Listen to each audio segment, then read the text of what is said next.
Hey everyone, this is Raymond, your co-host on the Front Porch Philosophers podcast. Thanks for listening to today's episode. Don't forget to hit that subscribe button and follow us on Twitter at Philosophy Porch for live updates about future content. You can check us out on YouTube, Spotify, iTunes, and Google Play. You can also become a founding member of our podcast by going to patreon.com/fpphilosophers, where you can support our show, get access to our blog, and learn more about the host of the Front Porch Philosophers podcast. Thanks for listening.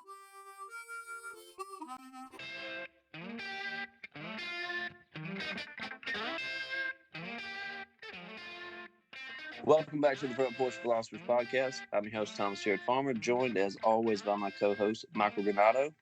Hello. And Raymond Perrier. How's it going? Today we have a very special guest. Our friend Josiah Solis is joining us for a conversation on postmodernism.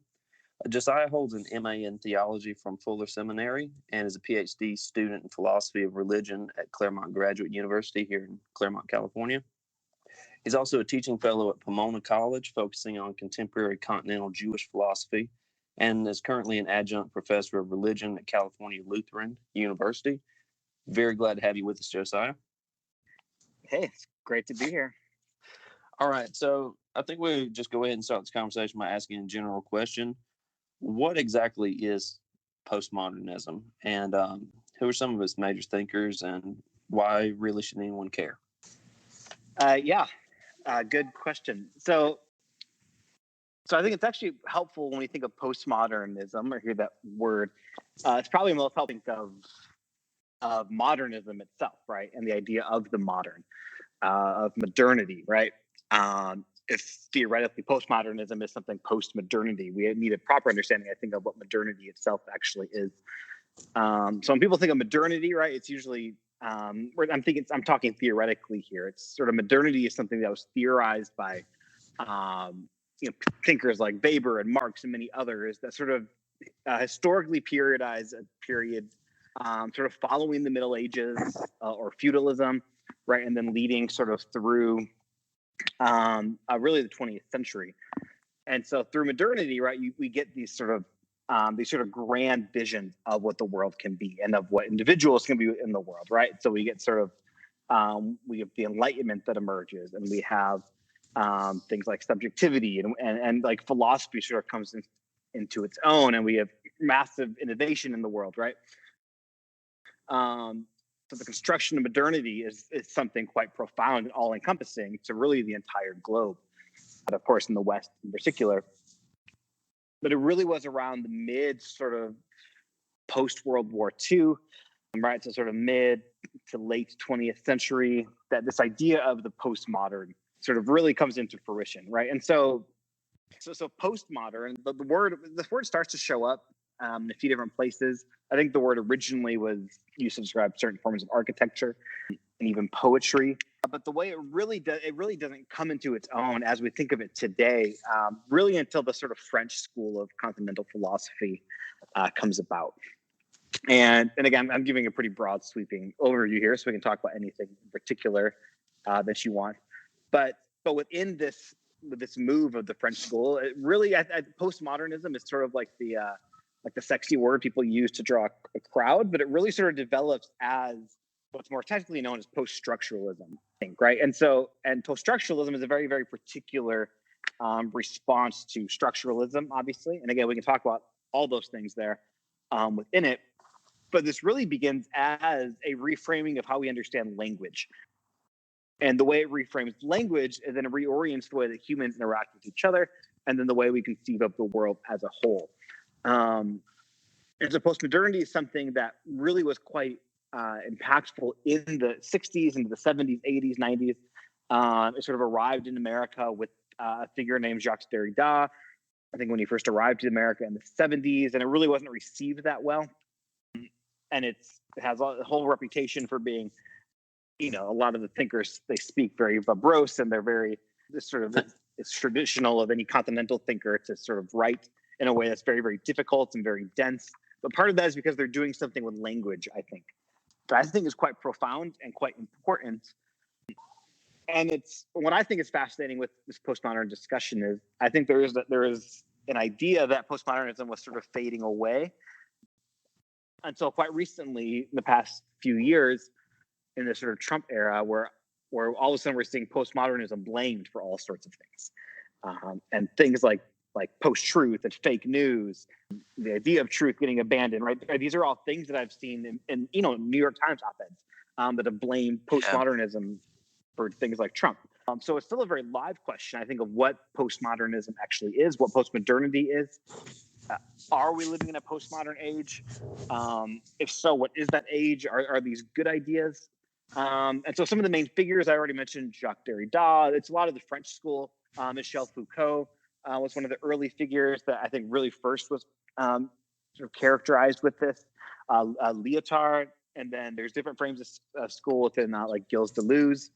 But I think the ideas of all those thinkers, for me, most of my own sort of personal research focuses on a group of thinkers called the Frankfurt School, a group of German Jewish thinkers writing in the interwar period. So I would love to start there because I think they start to articulate, I think, what we get in the post-structuralist move. But it's just fascinating because it's a very live question that is still coming up. I know you guys did a whole podcast series on that Zizek and Jordan Peterson debate. Yeah, right. And even in there, like, I mean, Peterson is blaming postmodernism, right, for a host of things, right? It's fascinating. Yep. And so, so it's still a very live question. So I think understanding what this is as much as we can and thinking through the implication of this different way of thinking, I think is pretty important for the way that we conceive of thought today. Well, if I could jump in here, I think that it's not entirely, I mean, what you mentioned, I think, is correct, but I think it's perhaps not entirely clear to someone who hasn't reviewed the material before, like what the relationship is between postmodernity and something like post-truth. So let me back up and try to say something about this really quickly before we jump into a discussion of the Frankfurt School. I think that you can see the modernist project, the Enlightenment project in particular, as an attempt to create a universal picture of the world based upon reason alone. That's one overarching view. Michael's shaking his head, but we'll let me finish my thought. Strong disagreement. Just kidding. Just kidding. Yeah. All right. So obviously this is painting with a broad brush here, but I think that we can see that really coming out of the crisis of the late medieval period and then early modernity and all of the structural changes which came into society in Europe as a result of all of this, there was really an attempt to try to have a more objective foundation for the real world. And there's a lot of positive things that come out of that, which commend themselves well to, the advancement of science and whatnot. But one of the problematic tendencies in any kind of totalizing or universalizing structure is the way in which it treats sort of dissent. And so truth itself, to the extent that it gets bound up with the narrative about Western reason and whatnot, becomes kind of a cudgel with which you kind of strike at any sort of dissenting thought. And so a lot of postmodernity has been rather intentionally, as far as I can see, attempting to undermine this overall superstructure of truth with a big T, which has been largely associated with Western assumptions.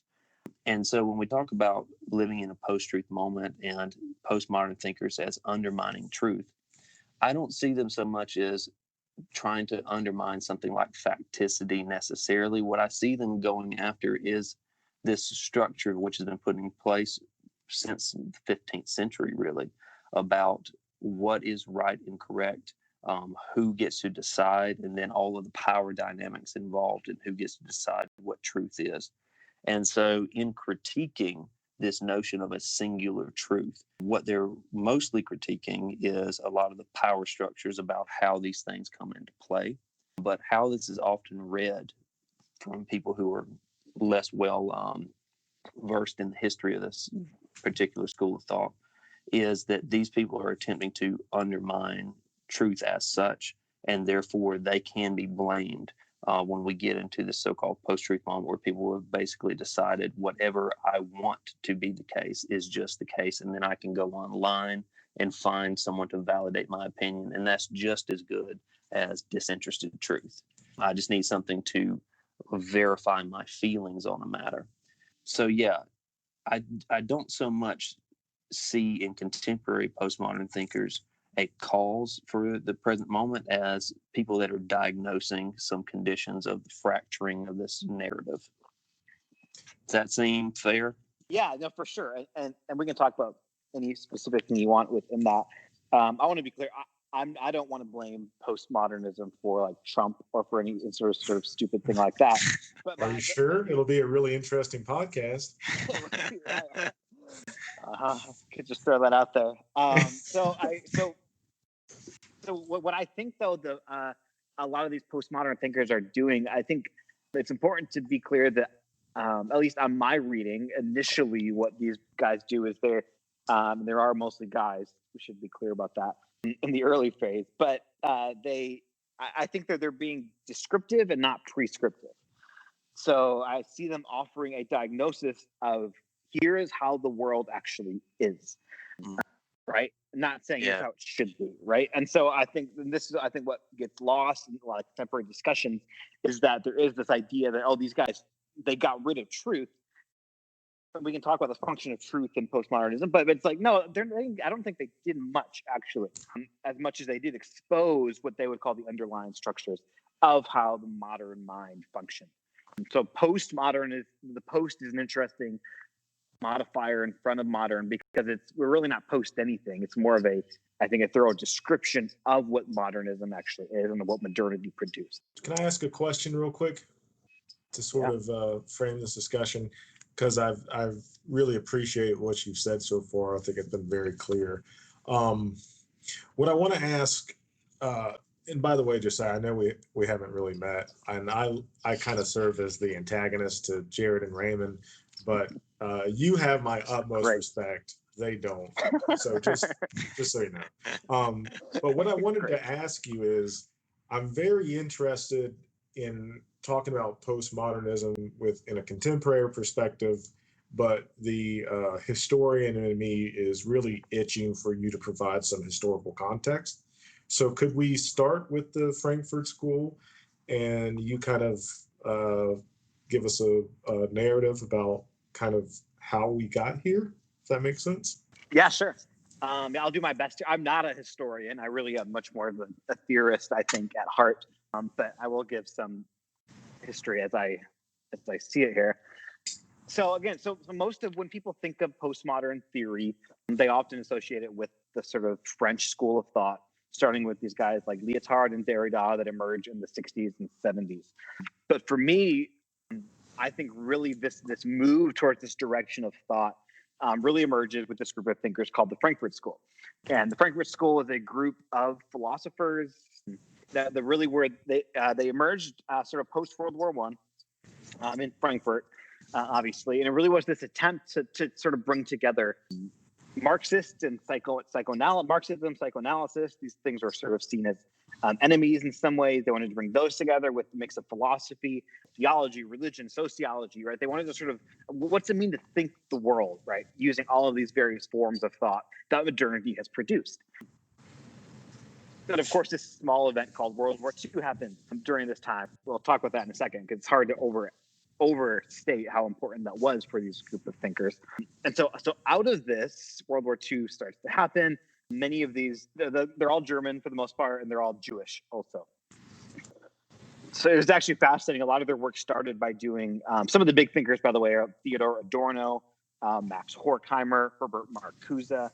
Walter Benjamin was not technically part of the Institute, but was very much part of it. Those are some of the most popular thinkers within that. But some of like the early studies were just sort of strict sociology.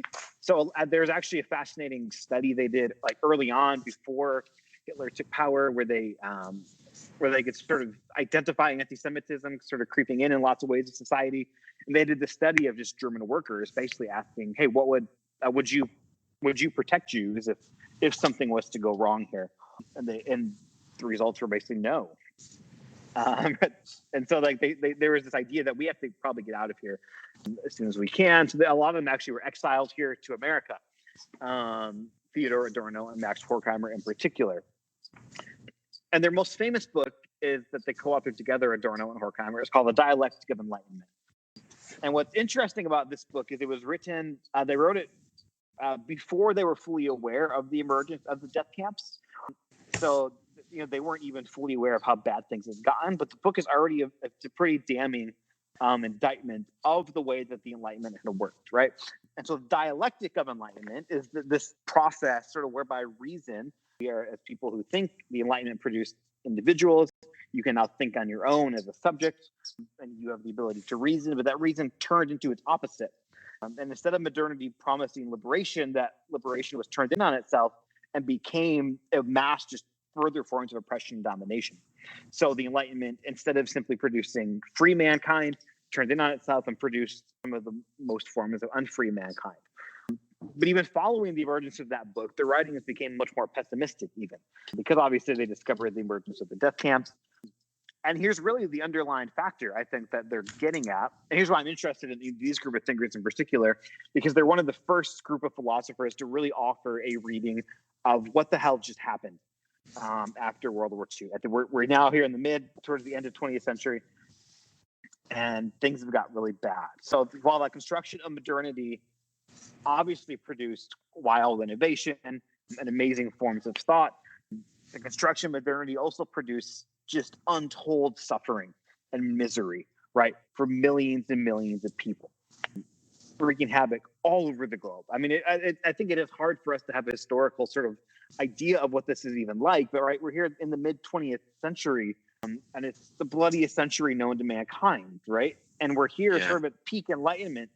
And so Adorno has this famous line where he says, "The condition of all truth is to allow suffering to speak. For suffering is objectivity that weighs upon the subject."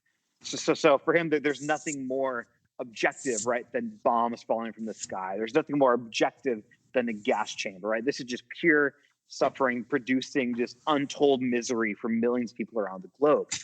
And why, right? So their underlying question is, why did the greatest minds of our day, instead of producing technologies that would free mankind, produce the atomic bomb, produce the gas chamber? And so they want to consider what happened, and then what was it about the Enlightenment? What is it about modernity that led to this moment? Now, here's what's interesting with these guys, and some of my fellow people that read Adorno might disagree with me on this, but I think for them, they're actually they're not anti-Enlightenment and they're not anti-modernity. In fact, I would say someone like Adorno is actually radically committed to modernity, and they're in some ways radically committed to like the goal of an enlightened individual. But they're very, very concerned with the use of how these things happen, and they're very concerned with the way that power structures are able to manipulate, quote, enlightened subjects in all sorts of ways. So as these guys start to write, right, out of there that we then get this French group of thinkers following these guys that really start to then analyze the way that this works with language, and then the way that this language goes on to impact everything else. But for me, I think it's just absolutely critical to root this in the fact that this is something that's following 2 world wars. And so there's a clear response to me that's taking, and this gets lost, I think, in a lot of the discussion. Because we just think all is well with the world for the most part, right? But it was not well with the world, and still really is not. And so postmodernism, to me, is a response that emerges out of this Frankfurt School into then what Derrida is going to call deconstruction, right? Not destruction, but deconstruction, in an attempt then to analyze the way that society deconstructs itself, thought deconstructs itself, and the way that we can, and if we understand the way that these systems do deconstruct themselves, then perhaps we can create a world that doesn't lead to reason being turned in on itself to produce more suffering. So that's sort of the historical origins, I think, of where this idea of thought emerges from, starting with the Frankfurt School in Germany, and then moving into this French school in the 60s and 70s. Well, if I can interject here, there is, and I'm sure that you're aware of this since you spend a lot of time talking about critical theory and the Frankfurt School, that there's this long-standing conspiracy theory among people on the right about the Frankfurt School and about critical theory. And particularly, this is kind of an outgrowth of, and yes, I'm going to charge Jordan Peterson with this, his postmodern Neo-Marxist bit seems to be largely a critique of the Frankfurt School.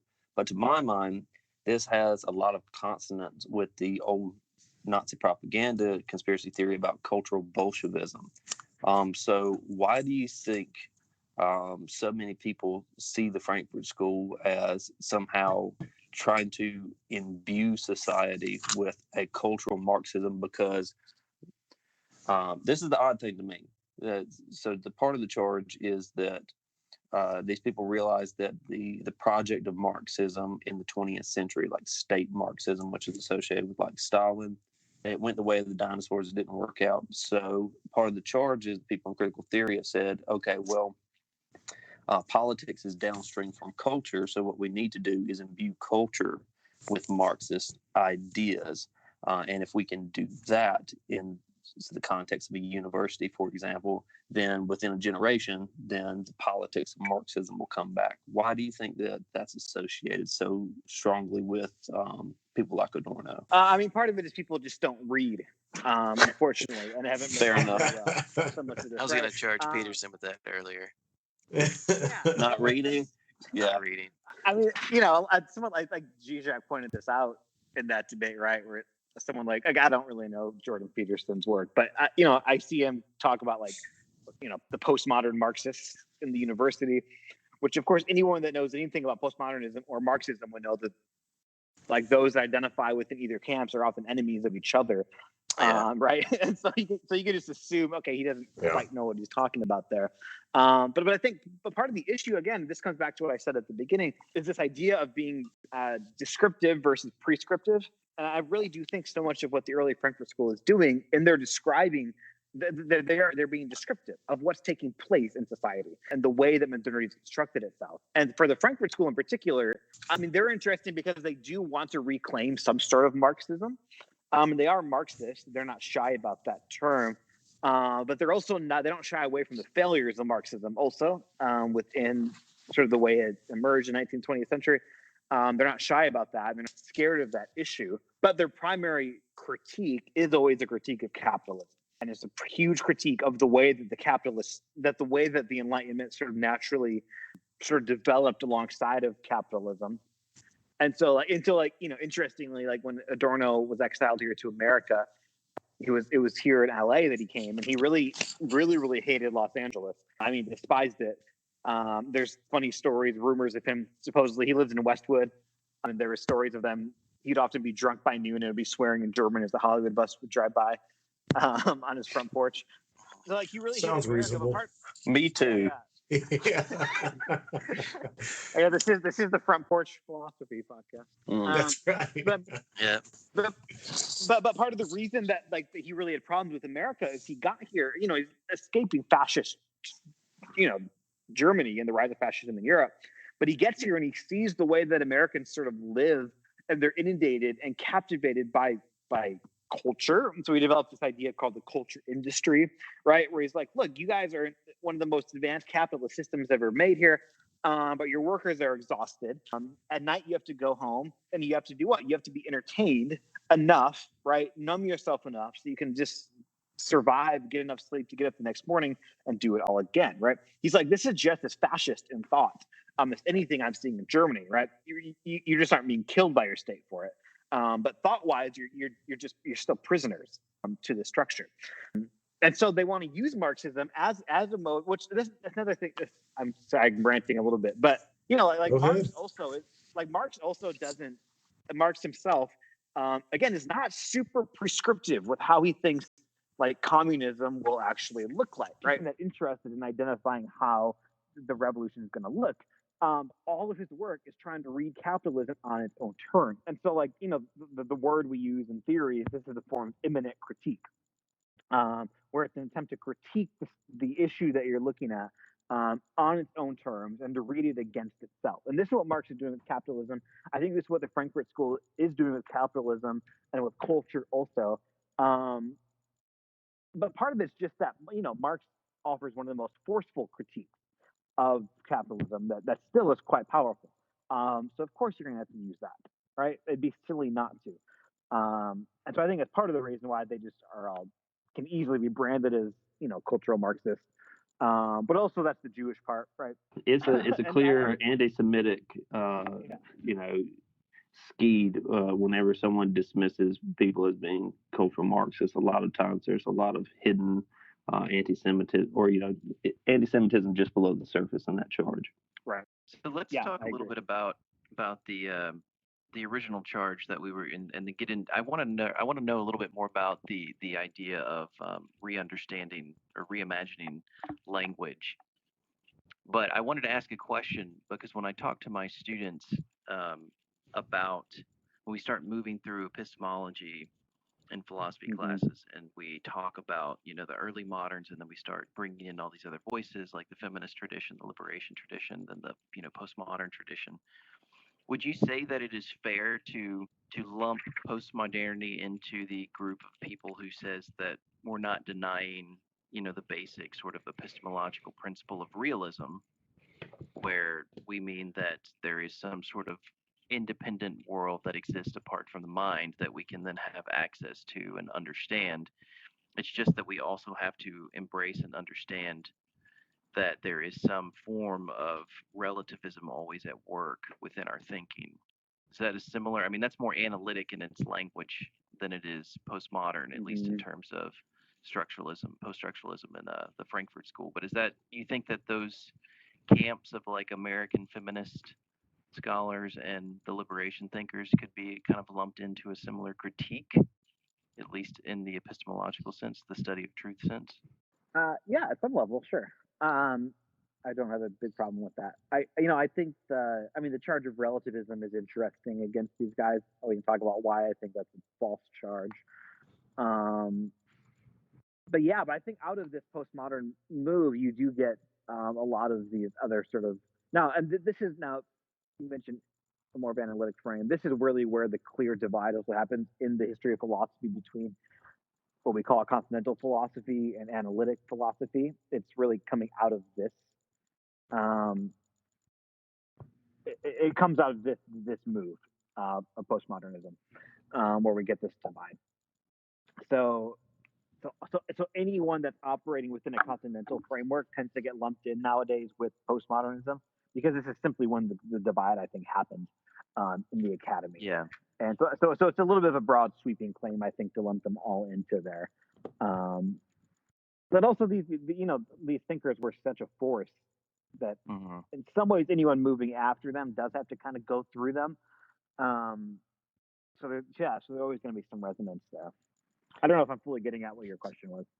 So well, I'm going to point at something else here, because you mentioned that I wasn't suggesting that relativism was some sort of negative charge. I know that it can be used derogatory for sure when describing people who talk about it, but it seems that when you teach this to philosophy students, you have to remind them that this isn't we're not prescribing this.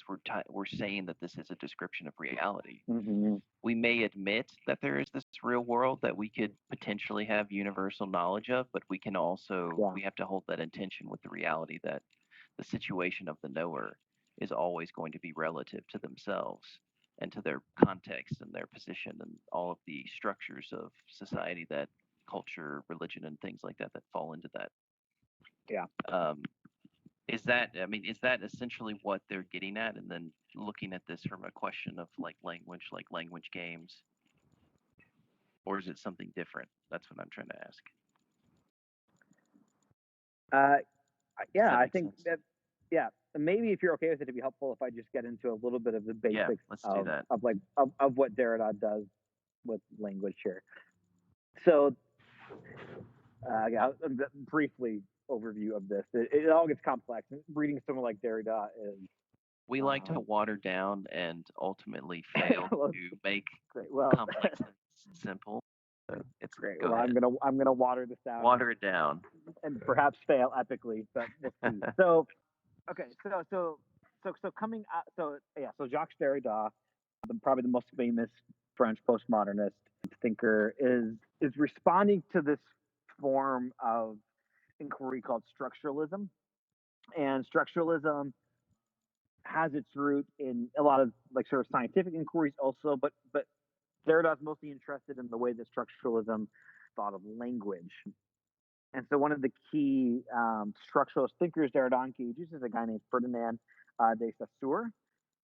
And Saussure basically argued that language can be analyzed in terms of sort of its present laws of operation, right? So without reference to a historical property and evolution, Saussure always wanted to interpret like linguistic signs as comprised of basically two integral and related parts. So for Saussure, there's two parts to language.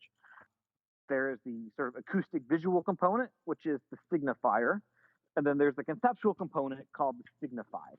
So he says language is a system of signs that express ideas or signifies, right, through differing signifiers that produce meaning. So language is a system of signs, right, and these signs signify something, and so right, so you have signs and signifiers. We see the signs, but we always know what's being signified by the sign. This is the basic idea of structuralism, right? And so, and if that's the case, then that means we can always assume that language is rooted in some sort of concrete, sort of transcendental signifier. So there's ultimately, when I say the word tree, there's ultimately going to be something that's rooting the word tree, like the sign tree that I see, that's rooted in something concrete. If it's rooted in something concrete, then we can clearly establish properties of science. We can establish properties of truth ultimately, because this is how language works. Derrida reads this. He likes the idea of the signifier and the signified, the sign and the signifier, but he doesn't like that conclusion at all. And then Derrida actually wants to say the opposite. So for post-structuralists and for Derrida as the sort of key figure here, the signified is actually only a moment in a never-ending process of signification. It's simply a moment, and the process of signifying is endless, meaning it's produced not in a stable sort of relation to the subject and object, but only within an infinite sort of intertextual play of signifiers. And this is, of course, if you teach this to students, you write it on the board. This is, of course, I think obvious to anyone that would actually analyze language, right? So I'll ask students. I've only taught this a little bit. I'm not a very experienced teacher, so I'm still learning ways to try to explain this, right? But just recently, I asked students, like, so someone tell me, I write the word tree up on the board, and I'll ask one student, what did you think of when you read the word tree? And they'll kind of describe a tree to me. Well, which tree did you think of? And I'll ask the student next to them, which tree did you think of? Right. Oh, then they might have been different kinds of trees. Oh, now was it a tree that you thought of in this particular moment? Is the tree the same as it was when you first thought of it? Right. And you can easily get at the idea that, oh, everyone in the room just thought of a different tree. The original tree you thought of, you have no access to that anymore. You don't even know what that is. Right. And so what you realize is this word tree is not rooted in what Derrida would call any sort of transcendental signified, right? The ultimate thing that tree is rooted in is non-existent. It's simply not there. This has drastic implications for something like science, right? This can have drastic implications for something like religion, for any idea of, say, God, right? And so this is where people think, look, okay, well, if that's true, and I think it's hard to argue that that's not true, then how in the world do you ever establish what truth might be? How do you ever actually get at what is anything concrete? Right, and this can give a feeling of sort of when you first sort of engage this idea, it can make you feel a little bit sort of naked and vulnerable, right? Because you start to realize that sort of the way that and here's why it became so profound for Derrida is because Derrida then says, look, all of philosophy, for the history of philosophy, the French schools make big sweeping claims, right? The history of philosophy has assumed this sort of structuralist mindset, and it's false, right?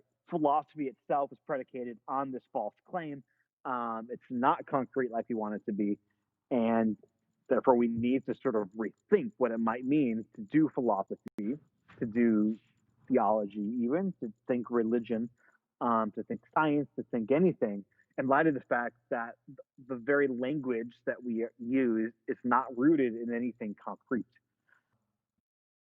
And so this is one of his early, and Derrida does this in the book called Of Grammatology that's incredibly dense, very, very long. I don't recommend reading it on anyone's own. You really do need to read it with we read it. Some of you guys know one of our advisors named Ansel Min. He assigned this book in a seminar. And it's insane. It's insane to even assign this book in like a grad seminar because it's too long. But this is the start of this, right? And so it's from this critique that many of the other thinkers start to pick up on and build upon this and use that to critique all sorts of other inquiries. But for Derrida, it always comes back to language. And if language is not as concrete as we want it to be, then that does have a host of implications. So that I think is the basic move from structuralism into post-structuralism, and it's because of that move that people use the relativist charge, right?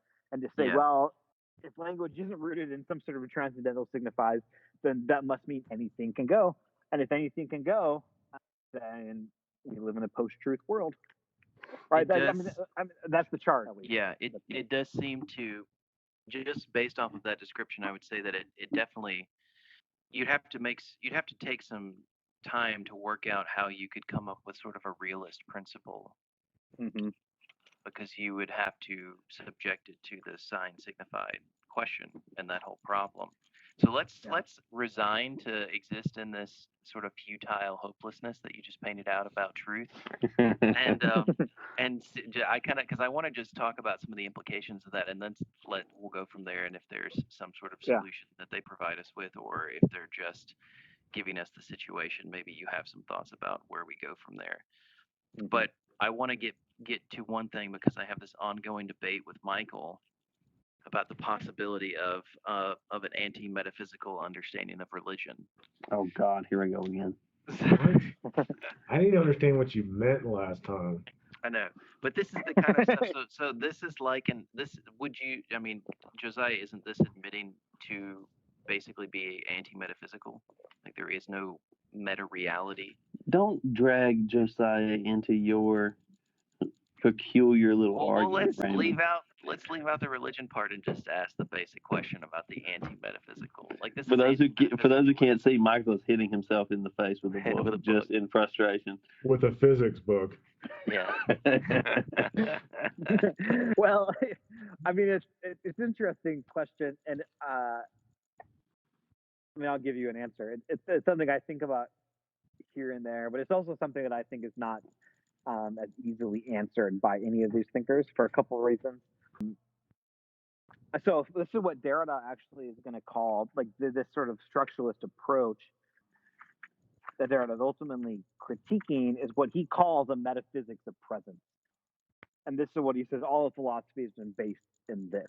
And this is problematic. And it does seem to lead to what most people would then consider the end of metaphysics, as we think of it today.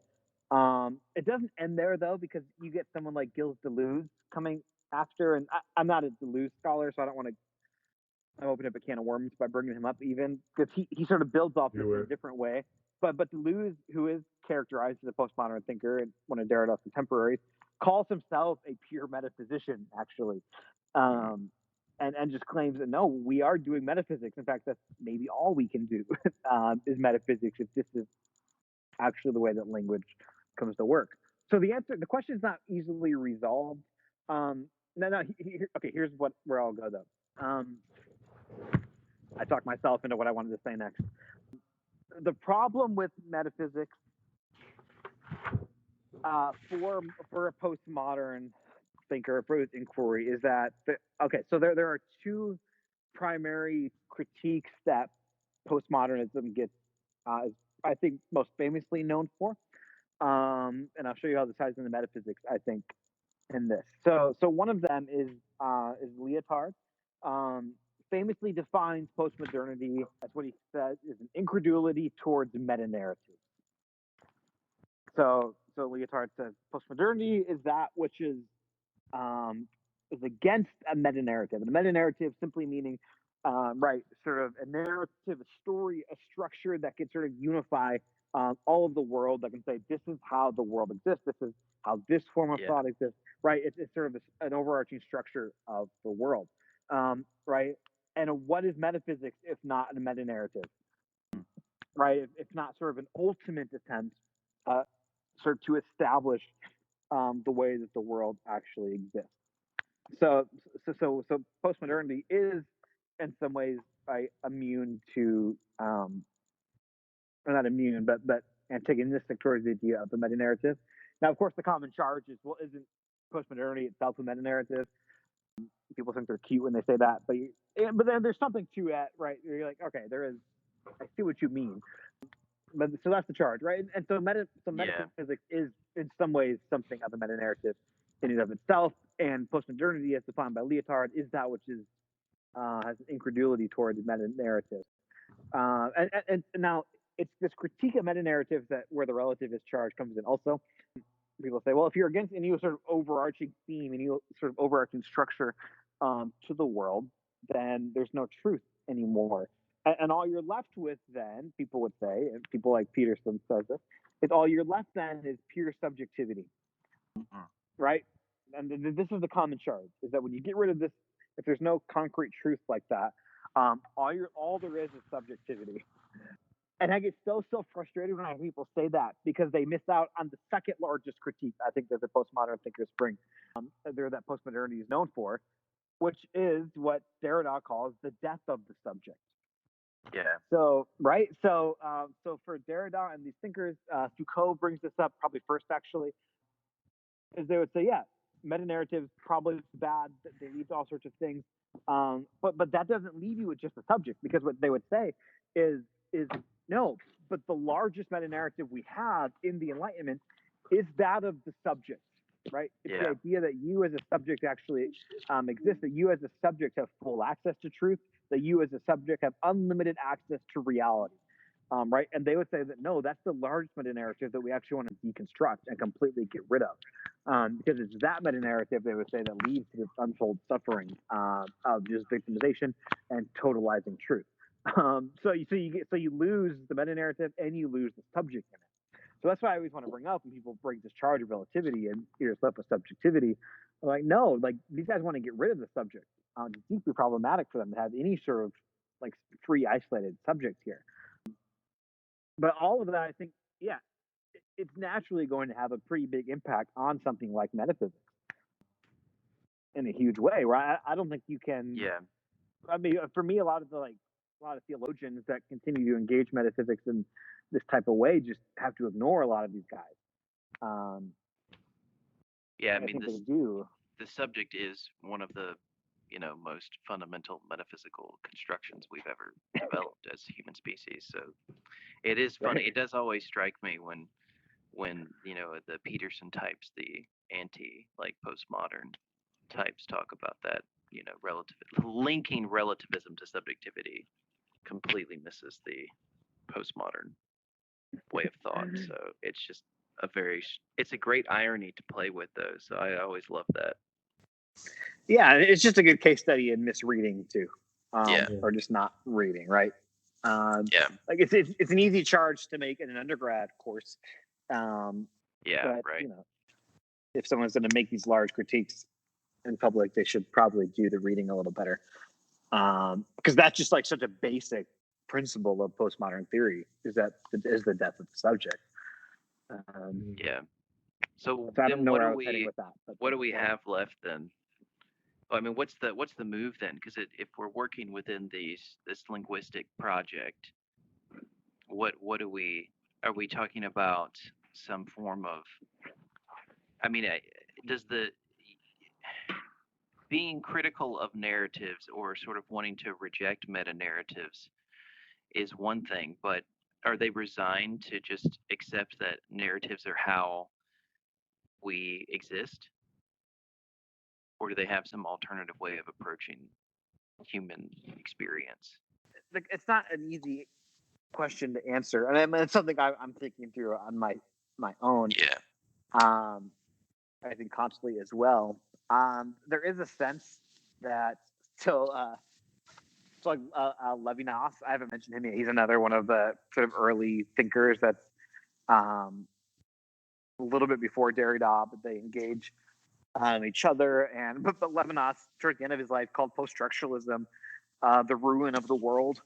You guys have, right? Like you guys, you ripped it all apart. Right? What is left there? And there is a sense where there's something to that actually. Where I think for some of these guys, and here I'm reading some of my own stuff into a lot of these moves, but there is a sense for them that that there's something deeply wrong actually at the core of the way the world. And when I say world, like for these guys, there's something that's gone deeply wrong with the way that the world has been structured and with the way the world has been built, because it's been, we've been so confident this on the earth in our construction of it. And there is a sense when they really want to uproot that, simply because they still look at the state of the world, especially following again 20th century, right, bloody century known to humanity. And frankly, things in the 21st century are not that much like, there aren't gas chambers per se, but things are still not great, right? Like just overall in the world for millions and millions of people. Yeah. And a lot of this is an attempt to ask why, right? And when you start to ask why, you're gonna have to get a little more concrete in your answers, and the more concrete you get, the less abstract you get. The harder it is to speak in the realm that these thinkers want to engage in. And I think that's okay, right? Like we all live in the concrete world. I mean, that's all we have. And so like we have to live and we have to think practically of what this actually means. But for someone like Derrida and them, they're not that interested first in thinking the concrete. They do want to think the abstract. And in the abstract, if it's not as principled and concrete and totalizing as we want it to be, then that does have implications for how we actually do live. So what are we left with after that? I don't really know. I do think it's a hard question to answer. So I'm curious what you guys think. Well, I have some thoughts, but I think Jared, why don't you start? Because you know more about. I'm going to go into my thinking with like Wittgenstein, and he doesn't really fit into this picture, but he deals with the language thing. So, well, I would say that some of the philosophy in the 20th century, whether it's continental or analytic, was taken up with respect to trying to get a grasp on language. So, you can see this with kind of idealized language philosophy in analytic circles, and then Wittgenstein was a participant in some of that, and then realist language approaches, but that's a whole nother realm of discussion. I do think that some of this does get grounded itself in language. So if you're not trying to do like a correspondence theory where you say that signs and signifiers are grounded in objects which are external to themselves, then what you're grounding them in, it seems to me, in something like Derrida, is to say that it's the interplay itself, which makes it just a component of human behavior. So you're grounding meaning within the structure of language itself. And some people just see that as an inadequate foundation, especially for something like the physical sciences, because you do want to say that there is some connection to the physical world. But I actually think that those are conversations which are occurring parallel, right? Because what Derrida seems to me at least, concerned with is not whether or not a description of a tree, how that actually functions in terms of a scientific description of trees. What he's concerned with is really about the modes of expression and how that reflects on the subject. And then to what extent we can talk about things like truth with a capital T, or even provisionally with a smaller capital T, maybe, about what, if I say it's true that it's raining outside, well, obviously there's some physical components to that, but there's also a lot that's happening in terms of the context of the way in which that expression functions in a society, right?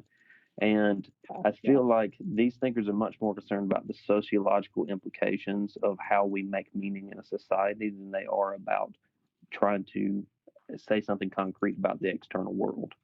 And I think that's where some of the breakdown in conversations between people who are interested in the physical world versus people who are interested in much more anthropological questions about how we make meaning of it. So that's as much as I would say about it. Yeah, you do remind me. I'll just say briefly, if any of your listeners or I want to return to it, Derrida has an essay called "Structure, Sign, and Play," which is probably one of his shorter essays that I think encapsulates all of this discussion quite easily. And he starts to get at what he calls the play of the world and the play of language, and we do exist in the play between the sign and the signifier. You mentioned the word play, so that's sort of where Like Oh yeah, I mean, there's I think something that's about right. So that's the essay I would suggest people read to start thinking through this. Probably it's one of the easier essays. I All don't right. really have anything to add per se. I do, Josiah, I read a lot in the history and philosophy of science, so there's a lot of questions I could ask you. But the question that I am going to ask you has nothing to do with it. But so, what if somebody is interested in studying post-modernity? What is your go-to book or paper that you would recommend? So I think the first book I would recommend, and this is not, I'm going to go back to the Frankfurt School. This doesn't necessarily get classified as postmodern, but I think the book by Horkheimer and Adorno, Dialectic of Enlightenment, is just absolutely critical to all of this discussion because it really is one of the first just wholesale critiques of modernity, of Enlightenment, and it operates in the same moves that someone like Derrida is going to make, where it reads the Enlightenment against itself and really examines the way that reason of why supposedly rational human beings, why do rational human beings create atom bombs, and why do rational human beings, why do we keep killing each other, right? These are like the underlying questions that start all of this. And so I think that book is a starting place that's critically important. I think the essay I mentioned by Derrida, Structure, Sign, and Play, is a good one. It is very theoretical. There's one essay though, if you want to root. So Derrida he is interested in some concrete things. So if you want to see how he applies this mode of thought to something, I think his essay called Force of Law is a really interesting starting place. Force of Law. It's interesting because first Derrida is French, as I mentioned, and his writing in French is just impossible to penetrate. But this is an essay that was a speech first that he gave in English, so he sort of has to speak a little clearer than he normally does because it's not his first language. But he applies this deconstructive mode of thinking to the law, right? And if there's something that all of us are dealing with on a daily basis, it's that we live under the law. There's certain laws, right, that apply. This is one of the first places that Derrida applies this, if I can call it a methodology, to a very something concrete. And he shows that the law is not concrete at all, in fact, and that the law actually is something that can demonstrate how this functions quite clearly. So I think that's probably the easiest thing you can ever find Derrida wrote, is the essay Force of Law. It's just a fun essay too because it engages lots of things like the police, the courts, death penalty. It's fascinating. If you ever want to do a whole episode on that essay, I would love to come back and talk about it because it's super fun. You can host it. It's an amazing essay, I think, for numerous reasons. But I think those three places are good probably to start. Leotard also has a little book called The Postmodern Condition. It's fine. I mean, that's where he first gives the definition of an incredulity towards meta narratives, but it's not beyond that. It's not that interesting to me. So anywhere within that realm. Maybe for someone who's a little less obscurantist as a writer,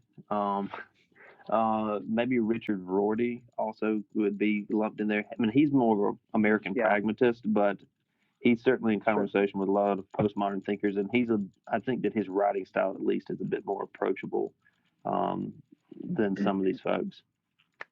Yeah, for sure. Also, Terry Eagleton. Yeah, Terry Eagleton. He's the Oxford English professor, but he's written some really good introductions to a lot of various thinkers. And he kind of writes for a more popular level.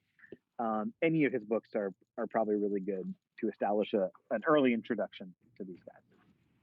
All right. Well, we've got about 5 more minutes. So, any concluding thoughts anyone wants to put forward before we end? I think Raymond had something to say, right, Ray? I was just gonna give my take on what I think this all amounts to, but we'll do it in 5 minutes. Yeah, that's plenty because I don't have a whole lot to say about it. So, I am a modern scholar, so that's where I sort of live, move, and breathe, at least in my research. But with Wittgenstein, I see a lot of like I have a lot of desire to connect some of the German idealists and Enlightenment figures to Wittgenstein, because I think that in the way of dealing with hermeneutics and the question of aesthetics, the idea of like the universality of knowledge and morality and things, he has a very interesting way of tying it all together with the idea of like language games. And Mhm. when I talk about this with my students, I draw up like a bunch of Venn diagrams and just explain like there's this evolution in society and culture where the overlapping portions of a Venn diagram eventually, become a new sort of context in and of itself. And so that there's this sort of constant evolution as cultures and these sort of meta ethereal things that we consider to be like a part of, being a certain human being or ethnicity, when they collide, they Mhm. create these new things. And so it seems like if you're just left with the question of competing narratives, then the focus should be in part on deciding how we evaluate, the evolution of, narratives as they meet each other. And, then you think of studies into globalism, the possibility of creating a sort of like world culture, unified humanity, because that's where it really, like, the only reason people moan and whine about post-modernity or any of these things, why post-modernity whines and moans about modernity, is because of the sort of ethical and practical implications that it has on human beings, right? I mean, the Yeah. Frankfurt School are German Jewish scholars, so anybody who understands a German Jewish scholar living in the 1940s, they did not have a very easy life. So there's this practical element, and it seems like one of the ways to approach it through, like, Wittgenstein's language game, theory type stuff, is to see it as a question of revisiting what's at stake in things like moral philosophy in relationship to language games and, structures of truth, and how that all kind of plays out. Questions of whether or not humanity can unify in sort of like a globalist group, or if it's just always going to be fractured in isolation, pockets of isolationism. So that's where I go. It's a little bit more tangible to me. Yeah. But Yeah. I'd be interested to see, what the alternative would be apart from just accepting the reality of, the narrative game and having to work within that. Yeah. Yeah. I'm with you. I mean, if there's one in like, Judith Butler is like sort of a famous sort of Absolutely. contemporary, someone that like thinks in these postmodern, I think, like ways. And she has this famous book that she wrote a long time ago called Gender Trouble. Mm-hmm. And it's very dense. It's incredibly theoretical, but I can't think of another philosopher in the world today who has had such actually a clear, tangible impact on the way that humans think of gender today. Like it actually had a significant impact. So she's an interesting case study actually in how these things actually can have very practical results that can lead to all sorts of things. So yeah, I'm with you. Yeah, I mean, it's a dangerous game from the perspective of, these Frankfurt School thinkers, I think, because, when you play the game, you admit the possibility of leading up to another, Nazi Germany, right? Mm-hmm. That kind of thing. You're playing with fire, so to speak. So if there's a breakthrough, whoever that person will be, maybe it'll be one of our students. We'll get lucky. It'll be our student who has the next major breakthrough in philosophy in this regard. Yes. But Yeah, I want to mention one last thing before we close this.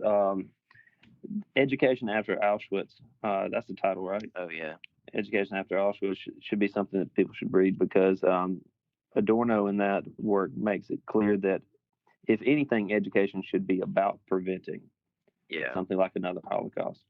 Mm-hmm. Yeah. All right. Yeah. Well, with that in mind, thank you very much, Josiah, for joining us. Hope to have you back on again.